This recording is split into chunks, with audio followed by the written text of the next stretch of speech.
Can you tell a little bit about the background of your, I would say maybe the top challenges of you as CTO? You have seen quite a journey, right? It's been like 11, 12-year journey, and you have definitely, as the startup grows, in the market changes, there will be ups and downs. So can you tell me a little bit maybe about your top challenges?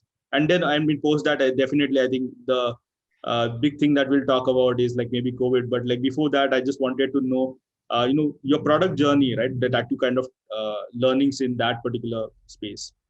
Sure, Vinayak. I think, guys, if you really ask me, working at Microsoft, working at that startup I work with, or even Infosys, it was all about just connecting the dots, right? We have heard that famous speech from Steve Jobs, right? But if I really look back, it was always about the connecting the dots. Because the experience at Microsoft really made me very clear that I'm not going to build any rich client software which somebody has to install it on their machine.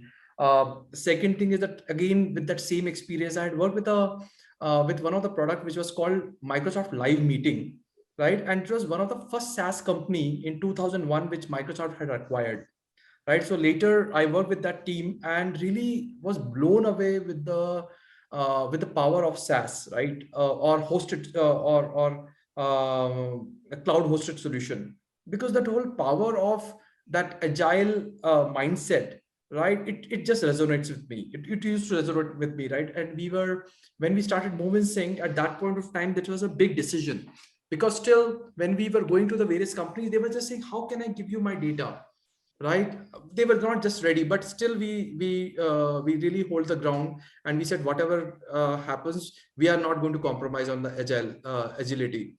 So that's the reason we hold on. We were really kicked out from a lot of companies, that you are not just you're not qualified, because you don't have a on-premise solution. You have cloud hosted solutions. So just to give you a very simple data point, that in 2009 we started.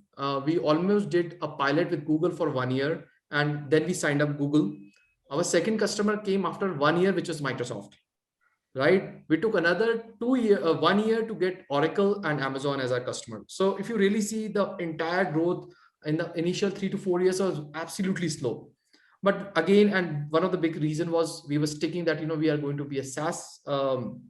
We'll provide a SaaS software, and we are going to provide a cloud hosted software. And I could really see that decision of or holding to your conviction really helped us a lot.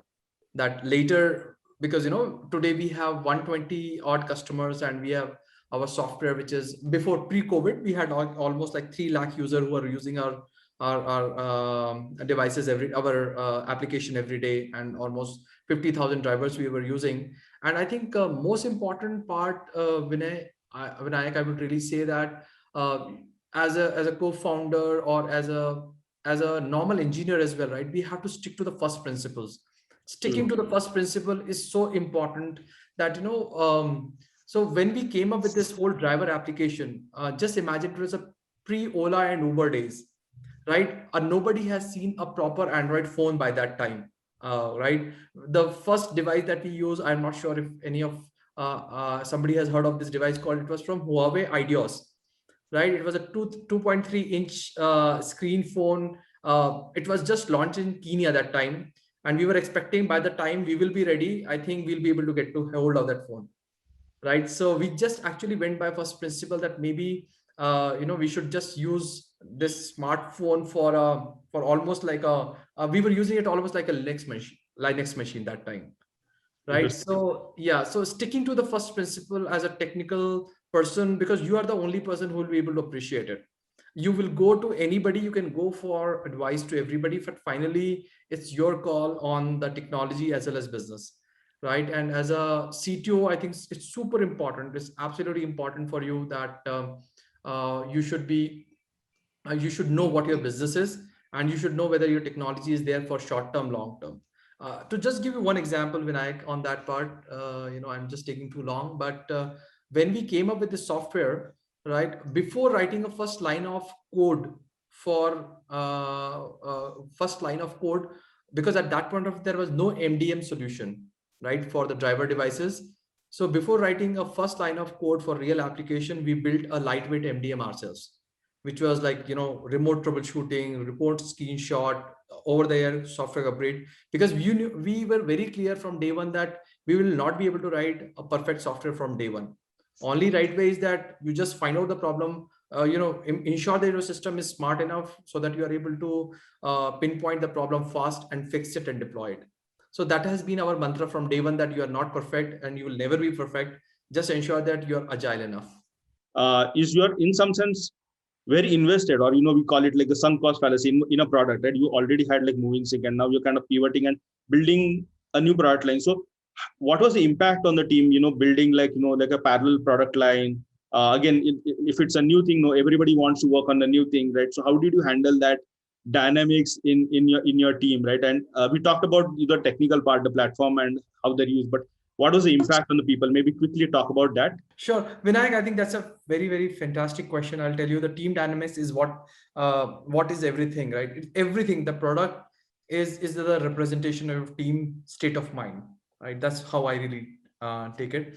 So when we really got into that, now first thing that we did a complete split of the team into the two parts, right? One which was focused on our novel transport business, one which was focused on this new product to be built, right? And what we did was, we did a very clear transition, right? So we had a entire team size of maybe around 100. So in the first shot, maybe around 30 odd engineers, which is everybody, right? Product managers or everybody moved into that area of, okay, we have to build this new product. So they start building layers and layers on top of it. As they were getting more clarity what they have to build, we started moving the more folks on this area. And interestingly, if you have a team of 100, means you need to have a critical mass. And if you're able to sell the story well, but finally you have to sell the story. As a leader, your only job is to keep on selling to investors, to keep on selling to your engineering team, to keep on selling to your actual customers. So that's your job. So the whole story, so what probably we were able to do is that we were able to make a very good story about to everybody, saying that, guys, the new world is going to look like we have to really handle this working thing. It's a great opportunity that we had. While we know that the transport, maybe it's a setback for some time. Next year we will be back, roaring back. But the story I told everybody is that, see, we were 100 engineers all working on transport, correct? In case we are able to make a great product in WorkInSync, right? And now let's assume next year transport comes back, we'll not be able to work on WorkInSync. So the team really got motivated. They were really feel it's a mission that we have to improve our overall developer productivity so much that whatever X we were doing with the same team size, we should be able to do 5X. So the amount of efforts, and the good part is, I will just say, situation also helped because the transport was down. So we were not getting so many customer requests, right? We were able to, I used to tell, right? One of my engineer used to, or product manager used to really quote it as almost like, you're flying a plane, right? Somebody asked you to fix a plane when we were in the this thing, and customer is saying, show me a camera. So that's the state we were in at that point of time. Fortunately, or I'll say fortunately or unfortunately, because of COVID, now that plane almost got on the runway, right? So we were able to take a lot of bold decisions, which will help us, probably which would have taken months and months or maybe years to make these changes. We were be able to do it in matter of months. And actually, because those engineers had worked on those problems and it was their pain every day, they really got motivated that, thanks a lot, and they really worked very hard to really fix those problems. So the overall, we could really see that team dynamics was that they were really got attached to the mission, whether it's building the new product or fixing the old pap or karmas, the bad karmas, they were able to fix it. So that's the reason I would really say that team dynamics was being taken care of.